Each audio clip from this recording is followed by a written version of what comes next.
Bienvenue dans le programme de conception de ponts et de tunnels, dans le logiciel Stracon. Dans cette vidéo, nous aimerions examiner la conception du pont à poutres, ses capacités de traitement 3D et son agencement ultérieur dans le plan. Dans un premier temps, nous insérons un modèle numérique de terrain qui peut également être modifié dans le logiciel Stracon si nécessaire.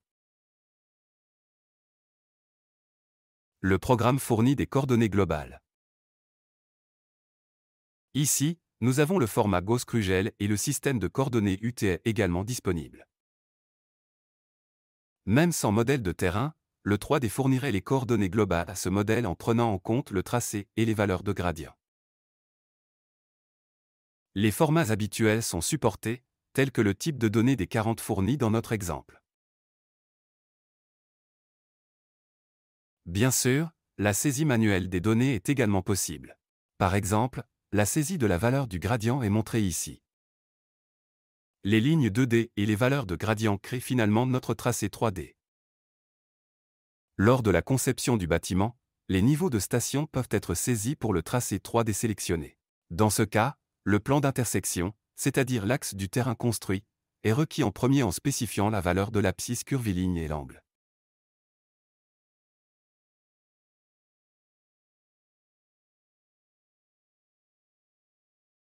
L'axe 3D peut être réduit à la longueur prévue. Nous masquons le terrain pour rendre le processus suivant plus clair.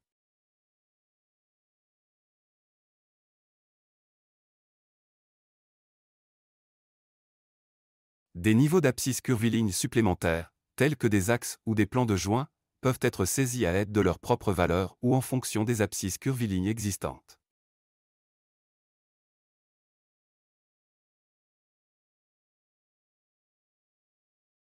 Nous déterminons ainsi tous les niveaux de station nécessaires à structure. Sur la base des niveaux de station et en utilisant des objets 2D, il est désormais possible de créer ou d'insérer des sections transversales standards en utilisant des fichiers PDF ou DWG.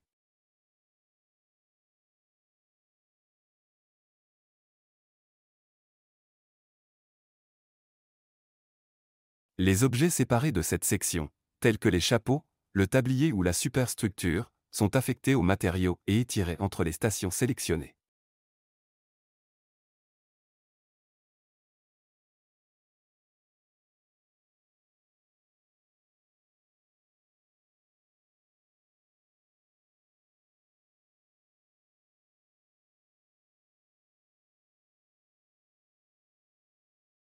Ces profils créés selon cette méthode peuvent également être désactivés ultérieurement entre d'autres stations de la même manière, de sorte que nous pouvons facilement changer de structure.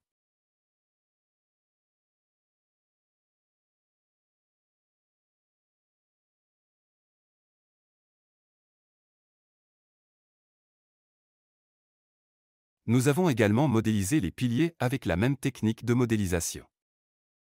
Une autre façon d'importer la géométrie consiste à l'importer depuis votre plan en utilisant la coupe des murs de rive dans ce cas.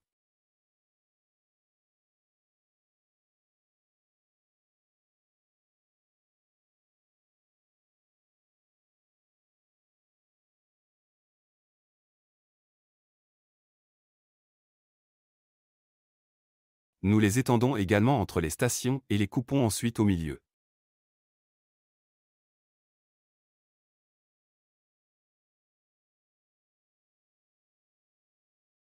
La fondation est modélisée en utilisant l'importation graphique de la géométrie préconçue à partir du plan de disposition de notre précédent appui.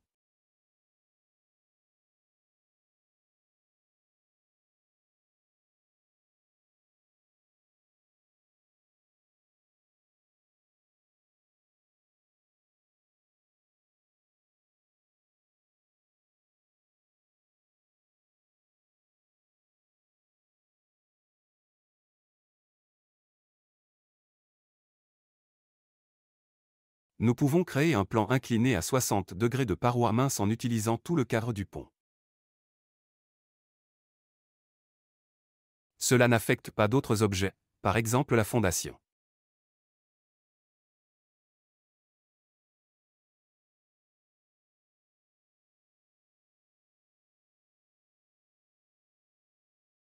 De plus, la fondation peut être facilement étirée à la paroi de l'aile, à une certaine distance.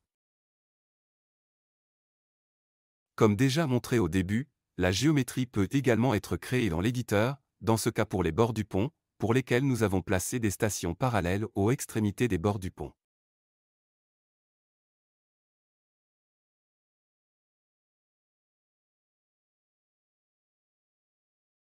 Attribuer des matériaux et ainsi créer des objets 3D.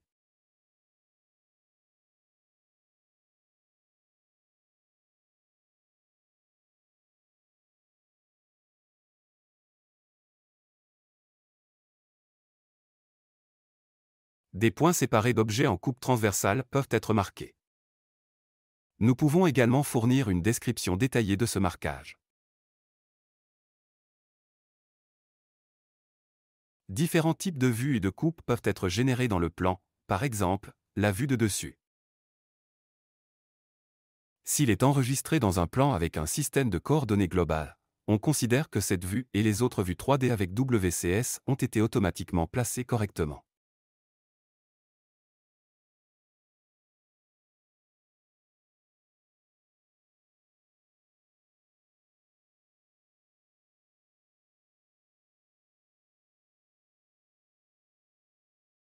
Notre exemple montre une vue de dessus divisée avec différentes représentations.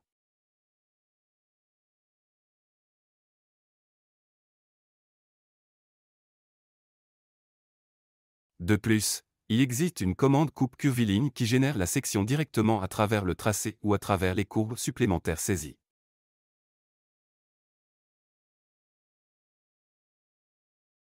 Tout cela se termine par une section orthogonale à n'importe quel point du tracé. Ici, nous pouvons également ajouter les points qui nous sont attribués en tant que marquage d'objet. Les points sont listés dans le tableau des hauteurs qui peut être configuré en fonction des différents niveaux de station.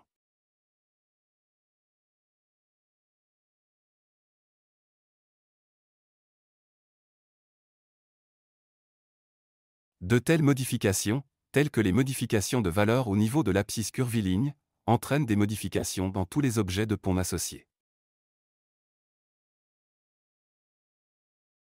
Les valeurs de tracé ou de gradient peuvent également être facilement ajustées par la suite.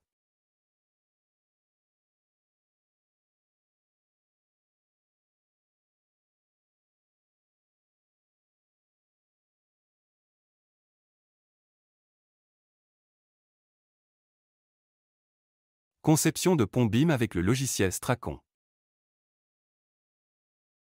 Bon voyage et à bientôt.